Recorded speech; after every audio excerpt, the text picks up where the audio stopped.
Itong dalawang articles of impeachment, yung una yung pagbabanta at dito sa confidential funds, tapos na dito si Sara Duterte.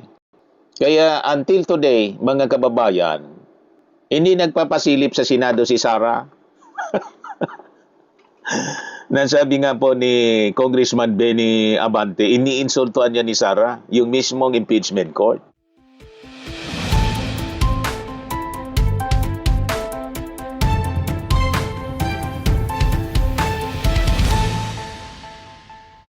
Day 16, mga kababayan pala ngayon ng impeachment trial kay Sara Duterte. Sabi yung impeachment court mas magiging maigpit ngayon at si Attorney Kapunan ng prosecution team saka si Attorney Ferrer at si POA ng defense nagkayakapan. O, di ba, mga kababayan? Ibig sabihin, nang nagkayakapan, nagkaplastikan po. At least cordial sila, mga kababayan. Ang unang nag-approach si Attorney Lorna Kapunan, siyempre. Nagkayakapan. Sabi ni Attorney Tongol, yung spokesperson ng impeachment court, magiging mas istrikto ang presiding officer. Nagkayakapan, mga kababayan. Yan ang ganap ngayon, mga kababayan. Si Manila Representative Joel Chua, mga kababayan, sabi sa report ng ABS-CBN, House Prosecutor Representative Joel Chua asked the presiding officer, Chis Escudero, to recognize Prosecution Counsel Attorney Amando Ligutan to make a brief manifestation about the comment against him by the defense during the 15th day of the trial. Escudero says Ligutan will be recognized in the proper time before he rules on the pending issue and directs the prosecution to present their witness.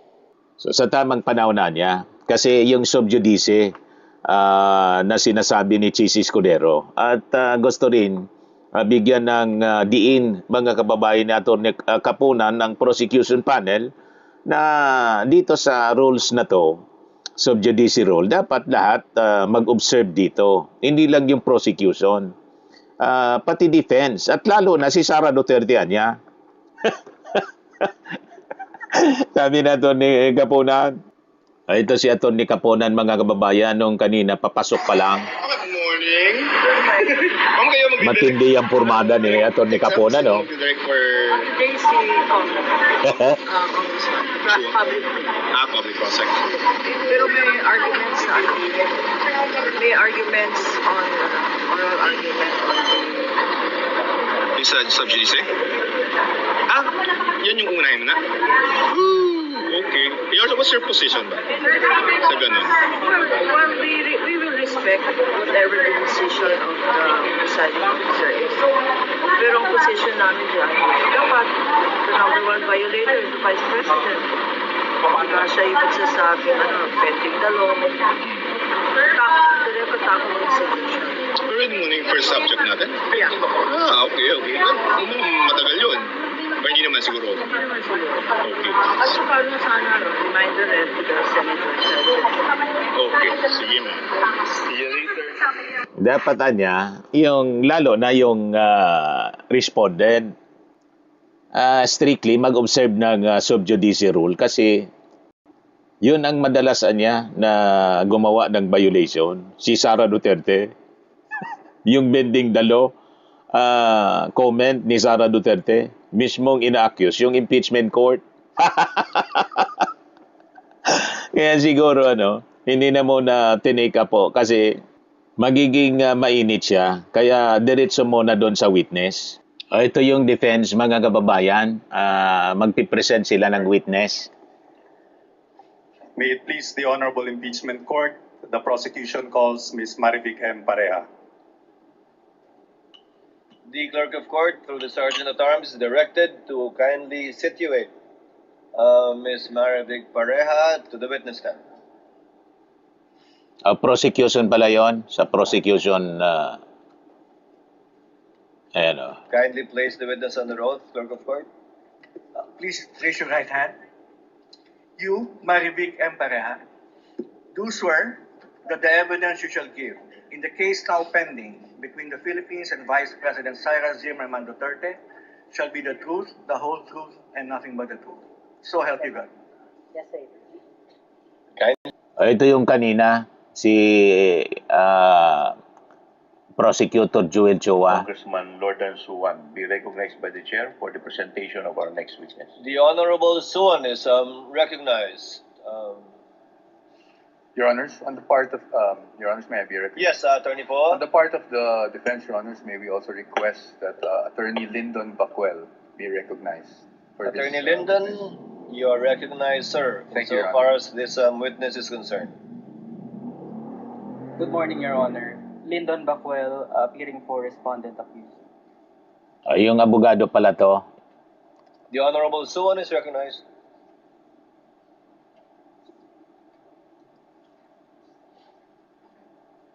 Thank you, Your Honor. Si Representative May it Suwan. please the Honorable Impeachment Court, the prosecution calls Ms. Marivic M. Pareha. Yung ang The witness. clerk of court, through the Sergeant at Arms, is directed to kindly situate Ms. Marivic Pareha to the witness stand. Number one, Ito yung she has offer been and an purpose employee of ng the ano, House of Representatives ng for the past testimony. 27 years and has, for the last 8 years up to the present, served as the Service Director of the Legislative Archives and Museum Management Service or Archives of the House of Representatives. Number two, the Archives is the official repository of all records of the House of Representatives, including those that were transmitted to it by the Committee on Good Government and Public Accountability, or CGGPA, in connection with the committee's hearings conducted from September 18, 2024 to December 9, 2024, and is responsible for the storage, preservation, retrieval, and release of certified true copies of such records and the issuance of certifications.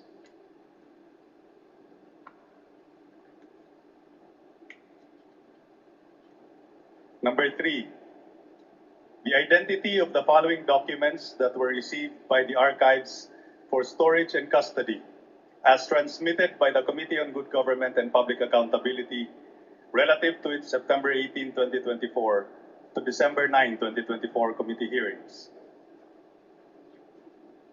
Your Honor, may we be allowed to flash on the screen these documents as I am enumerating them? So ikat na muna natin mga kababayan at pag-usapan natin yung mga analysis ng mga legal experts in relation dito sa mga nakaraang impeachment trial laban kay Sara Duterte.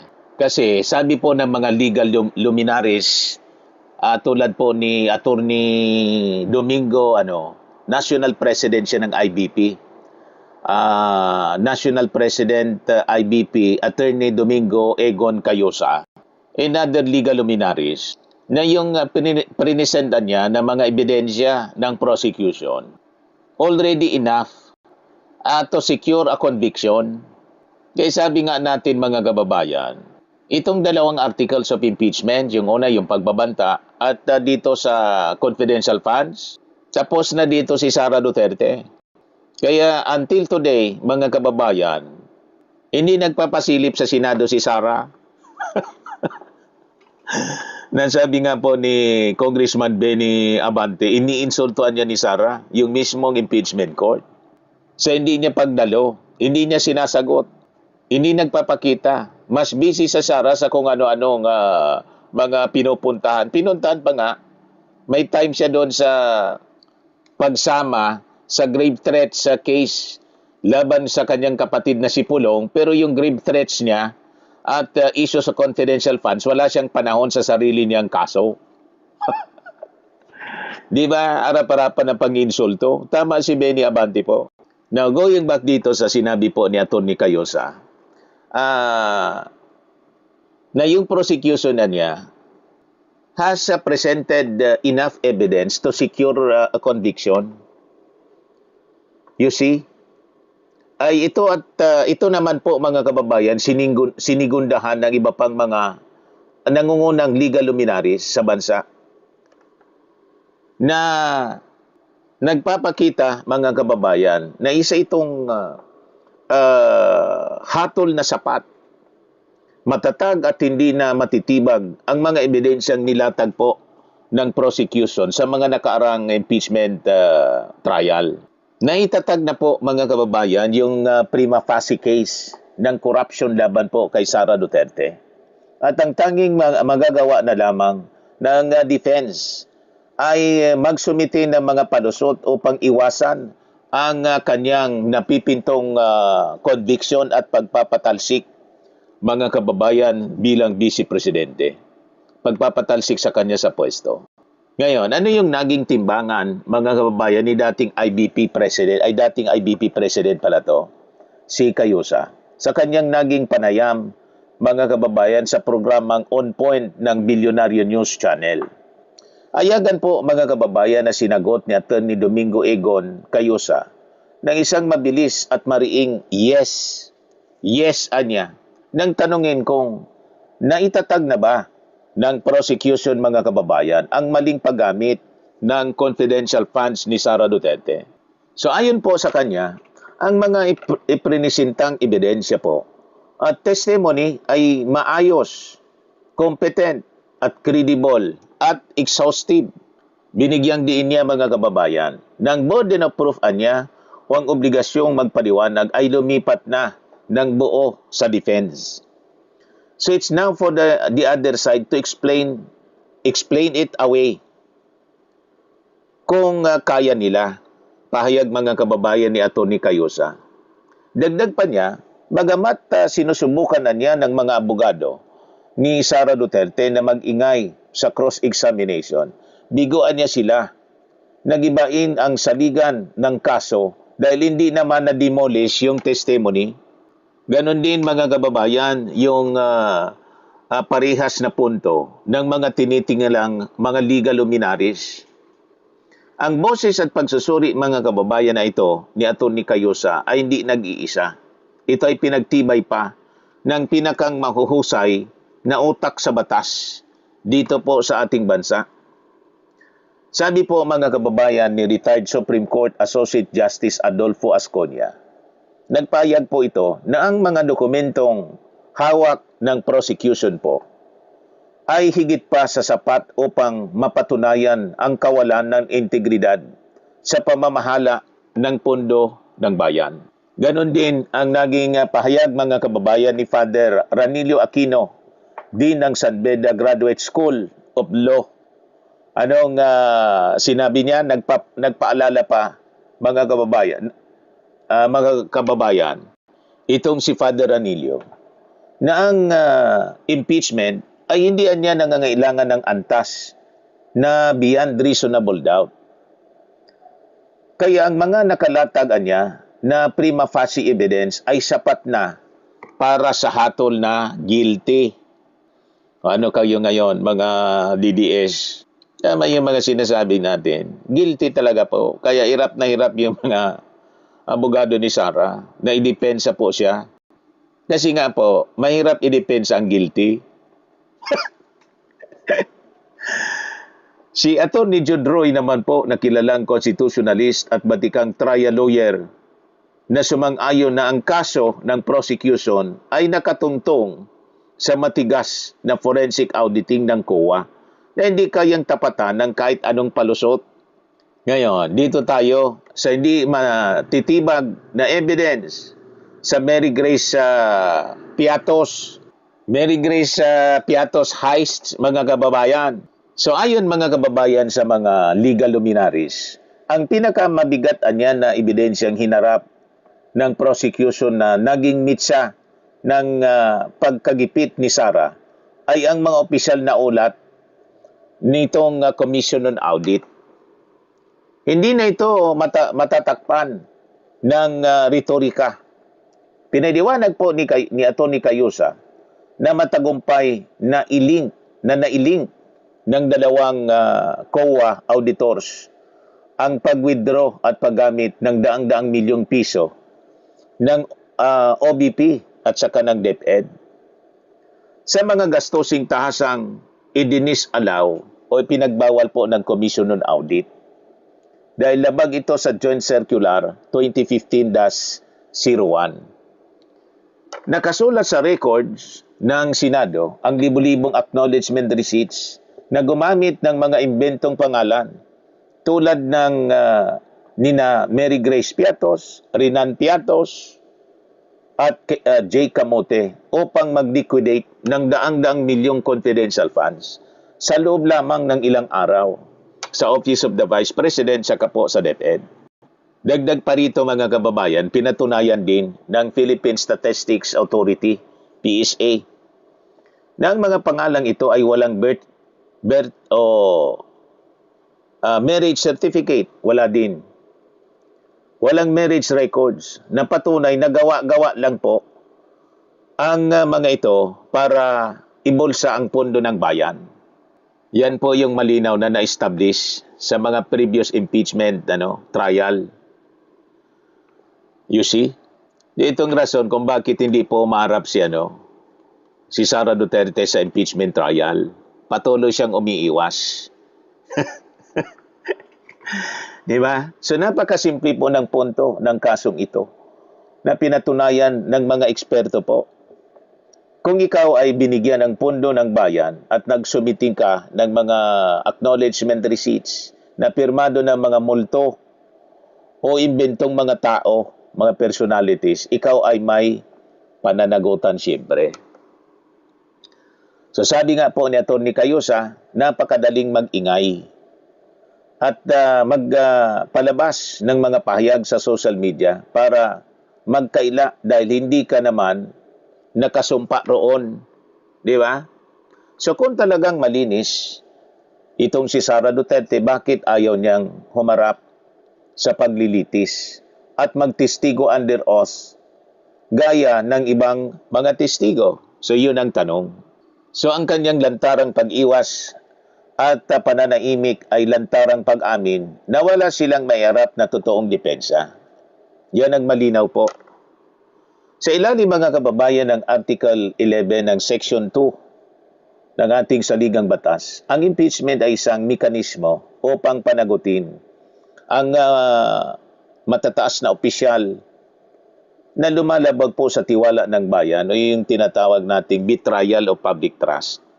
Ngayon, ipinaliwanag po ni Justice Asconia at Father Ranilio Aquino na dahil nailatag na ng prosecution ang matitigas na dokumento ng COA at ang opisyal na ulat ng Joint Circular Violations, sapat na dapat ito upang makuha ang kailangang 2/3 na boto ng mga senator judges para sa kanilang tuluyang pag-convict at pagtanggal sa pwesto kay Sara Duterte.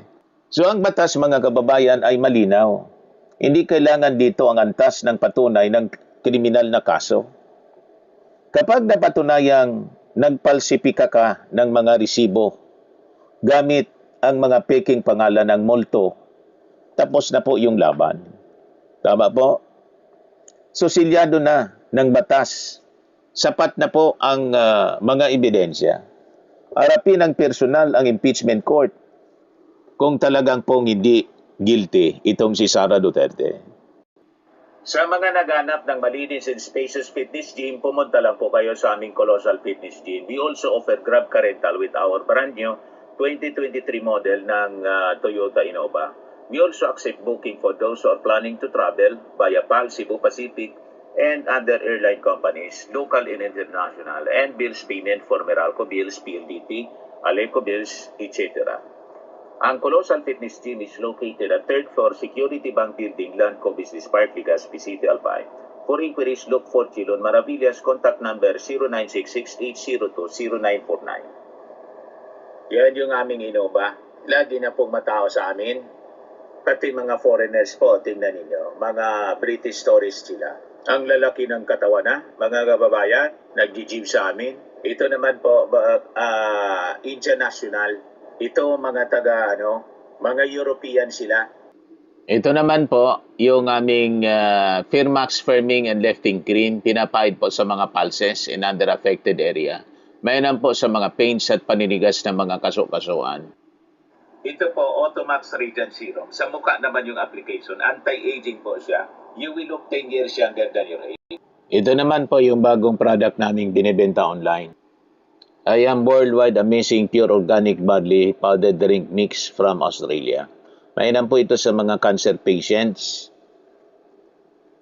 Sa mga mahilig naman po sa choco, I am Amazing Choco Barley naman po para sa healthy drink. For your inquiries and orders, dumiretso na lang kayo sa aking anak na architect entrepreneur, Riz Maravillas. Sa mga mahilig naman po sa mga imported bags and wallets, dumiretso na lang kayo kay Ma'am Eileen Rosales. Eileen Closet, nakabase siya po sa Amerika. Yan yung kanyang live streaming, mga kababayan, live selling every Sunday, 7 o'clock in the evening, Philippine time.